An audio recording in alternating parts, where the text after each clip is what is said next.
Satisfait. La parole est à monsieur Cyril Pellevat pour le groupe Les Républicains. Merci Monsieur le Président, Monsieur le Ministre, mes chers collègues. Assurément, l'hydrogène occupera une place de choix dans l'avenir énergétique de notre pays et les débats du jour le montrent. Offrant des capacités de stockage de l'électricité qui n'étaient pas envisageables par le passé, l'hydrogène vert ouvre également la voie à une décarbonation de certaines industries pour lesquelles aucune solution n'avait été trouvée pour faire baisser leurs émissions de gaz à effet de serre. Il apporte également de nouvelles perspectives pour la mobilité, notamment lourde et en complémentarité avec les batteries. Notre industrie du décolletage, très présente dans la vallée de l'Arve, en Haute-Savoie, que vous connaissez, est menacée par la fin des moteurs thermiques d'ici 2035. Il voit d'ailleurs une piste de développement importante.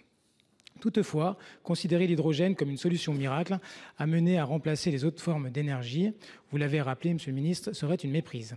Son usage ne peut en effet s'inscrire qu'en complémentarité avec les énergies renouvelables telles que le photovoltaïque, l'hydroélectricité et l'éolien, qui devront nécessairement monter en puissance pour que la France puisse produire suffisamment d'hydrogène. Mais même en accélérant notre production d'énergie renouvelable, la France et plus largement l'Union européenne a nettement moins de potentiel de production renouvelable que des pays situés sur d'autres continents. Il est donc essentiel que l'hydrogène, produite grâce à l'énergie nucléaire, également appelée hydrogène rose, puisse être considéré comme renouvelable. Autrement, il serait illusoire de penser que nous pourrons répondre à notre demande intérieure et encore moins exporter. Une porte a été ouverte en ce sens par Bruxelles en février dernier par le biais d'un acte délégué, mais 7 États membres, dont l'Allemagne et l'Espagne, s'y opposent et les négociations sont loin d'être terminées puisque la révision de la directive RED III, vous en avez parlé tout à l'heure, ne prend pour le moment toujours pas en compte l'hydrogène bas carbone dans les objectifs d'énergie renouvelable. Je souhaiterais donc savoir, Monsieur le Ministre, où en sont les négociations relatives à l'inclusion de l'hydrogène rose à l'Union européenne et les moyens que la France compte mettre en œuvre pour parvenir à faire bouger la position des qui y sont opposés. Je vous remercie. Merci, Monsieur le Ministre.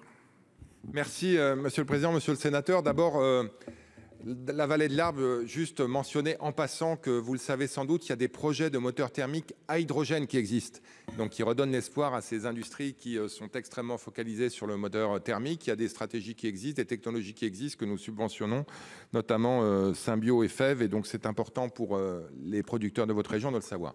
En ce qui concerne l'hydrogène rose, j'allais dire c'est un espèce de tabou entre nous, de part et d'autre du Rhin, donc nous n'en parlons pas explicitement dans les discussions qui aujourd'hui, vous le savez, concernent essentiellement la part d'hydrogène vert qui sera présente dans le mix énergétique, mais elle est implicite.